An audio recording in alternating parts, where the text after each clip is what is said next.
Hi guys, welcome to another coaster countdown. This is of the top 8 hyper coasters I've currently ridden. And yes, I am including B&M dive coasters on this list. I know they're not really hyper coasters, but they're like 200 feet plus. Yeah, I'm just going to put them on the list. So what a hyper coaster is, it's a coaster that's 200 feet or higher, but it's less than 300 feet. So between the 200 and 299 range, that is considered a hypercoaster. And I've ridden 8 of these hypercoasters, so without further ado, let's get started. Taking in the number 8 spot is Griffin at Busch Gardens, Williamsburg. Now, I gotta say, I love all of these coasters that are on here. These are all fantastic rides. Griffin, I just like the least of all these 8. I think Griffin's a pretty strong ride overall. And I gotta say, that drop's probably the best drop I've ever experienced on a ride. I love these B&M dive coaster drops because they hold you there for 5 seconds and you just plunge straight down. It is fantastic.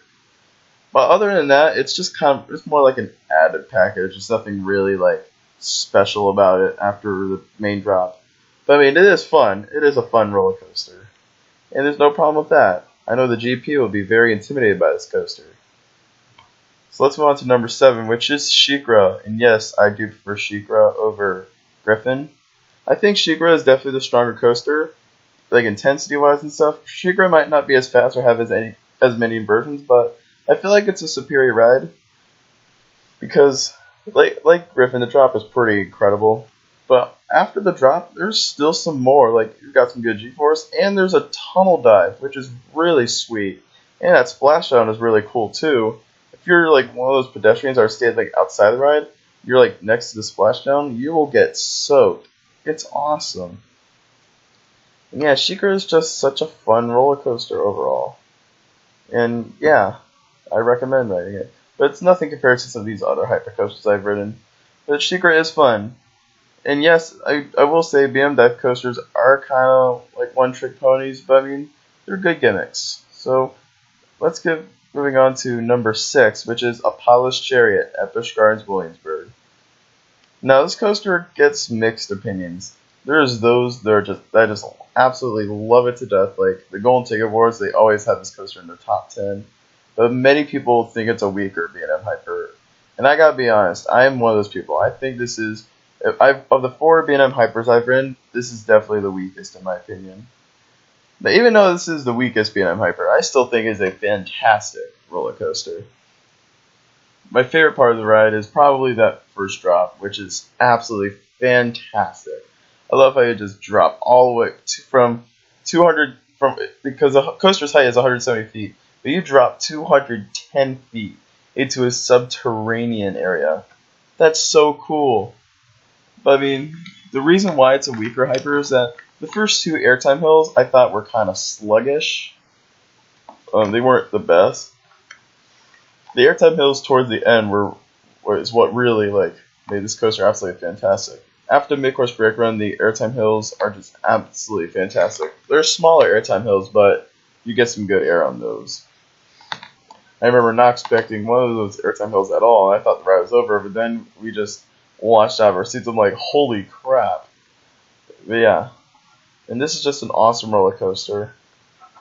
We'll say, even though this is a weaker hyper, it's still my favorite coaster at Busch Gardens, Williamsburg. I'll give it that. But let's move on to our next coaster, which is number 5, which will be Intimidator at Carowinds. I think Intimidator is a fun roller coaster overall. I really like, why I call Intimidator? When I think of Intimidator, I think of floater airtime. And I call Intimidator the king of floater air. This coaster's got so much floater airtime. It is so sweet. And believe it or not, at the bottom of the first drop, I rode this coaster 3 times when I was at Carowinds a couple years ago, and each time I grayed out at the bottom of the first drop, which I found to be really strange. I know some people criticize the trims on this ride, however, I didn't really notice the trims when I rode it, and I thought it was a fantastic roller coaster. Carowinds is just one of those parks I really need to get back to because I thought Intimidator was one of their best coasters. Okay, coming in number 4 is Superman Ride of Steel at Six Flags America. Wow, this coaster blew me away. I was, I had like, I didn't have low expectations, but I didn't have very high expectations for this coaster. But when I got off of it, I was like so surprised by how good this coaster was. I rode this on the back row, and I gotta say, a back row ride is just absolutely incredible. Those final hills at the end were just so crazy. You are literally gonna get ejected out of your seat. The airtime is that good. And I didn't expect this ride to be that intense. Like I was kind of surprised when I grayed out in one of my rides during one of those like giant helixes. Now this coaster is kind of weird. If I could say that, it is a bit of a weird ride. How it has like those like giant helixes that are like yeah. And then there's also that one straight section which is kind of funky. But I mean, it makes the ride a little more unique, in my opinion. Makes it a pretty. So yeah, I'd say this is a unique roller coaster. If I could say it like that. But yeah, I think Superman Rise Steel is a coaster that you just gotta ride when you're at Six Flags America. It's my favorite coaster in the park. That's what I'll say. Okay, we are getting into our top three. Taking the bronze spot is Goliath at Six Flags over Georgia. I was very impressed with this roller coaster when I rode it last summer, 2017. This coaster was so much fun. Like this was one of my most anticipated roller coasters for this 2017 season, and it was just I was very impressed. I was really a big fan of those airtime hills. They provide some fantastic airtime, literally almost as good as Mako's airtime hills. And my favorite part of the ride is that helix, that 540-degree helix. That was actually pretty intense, I'll have to admit. I actually grayed out a little, which was really cool. And yeah, the drop wasn't the best part of the ride. I will admit it wasn't really like a strong drop. But other than that, like it was fantastic. And I love how it goes outside of the park. That was so cool. And yeah, Goliath is just a roller coaster that I just need to get back on. Because it is fantastic. Coming at number 2 is a coaster that if you know me for a long time, you know that this is one of my all-time favorite roller coasters. Mako at SeaWorld Orlando, which is, in my opinion, my favorite B&M hyper.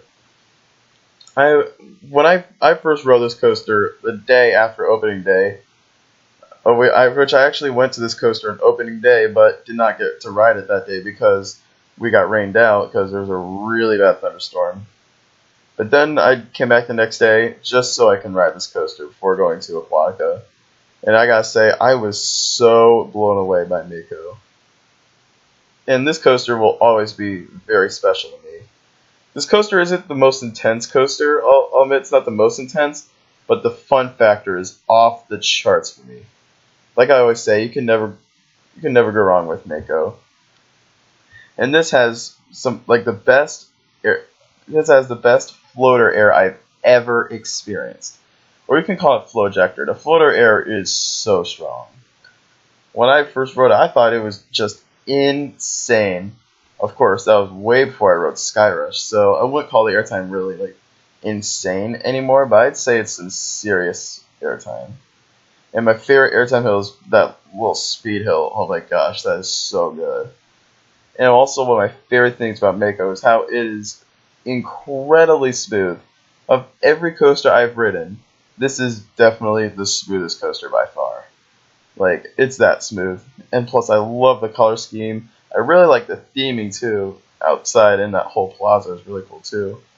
And yeah, Mako is just one of those roller coasters that, like, every time I go to SeaWorld Orlando, it's just a coaster that I always look forward to be riding. Plus, this coaster is literally at my home park, SeaWorld Orlando. It's at one of my home parks. So I get to ride this coaster all the time, and it still never gets old. It's always been like just the heck of a coaster. And every time I go see what I always look forward to ride this coaster. And now we are at our number 1 spot, which goes to Skyrush at Hershey Park. My, oh my, oh my. This coaster is so good. Now, while most of my family members didn't like this coaster, I was just astonished by how insane Skyrush was. Now, the reason why I know some people do not like Skyrush is because of the restraints. And I will admit though, I did not think the restraints were that bad. They were flawed, and I thought it kind of hurt my thighs just a little bit. But it's not as bad as some people make it out to be. But yeah, the reason why I love Skyrush so much was that airtime was probably some of the most violent ejector I've ever experienced. And the intensity was just insane. I literally almost blacked out at the bottom of the first drop. Like, it was that intense. And yeah, it felt like a car crash. Like, it was that crazy. This coaster tried to kill me. It is just insane. And all I can say about Skyrush is just wow. And this coaster will always be special. This will always have a soft spot in my heart, because it was my 100th roller coaster.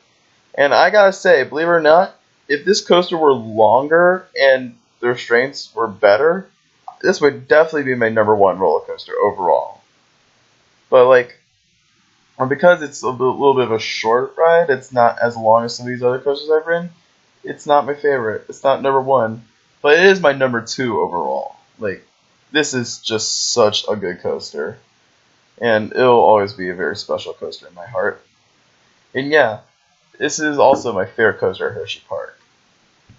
And that will do it for this video. I hope you guys enjoyed this. Comment down below, what are your favorite hyper coasters that you have ridden, even if it's a coaster that I have not ridden yet. Also, don't forget to subscribe for more videos and more countdowns in the future. Also, don't forget to check out the social media link, which will be in the description below. I will see you guys next time. Have a theme-tacular day.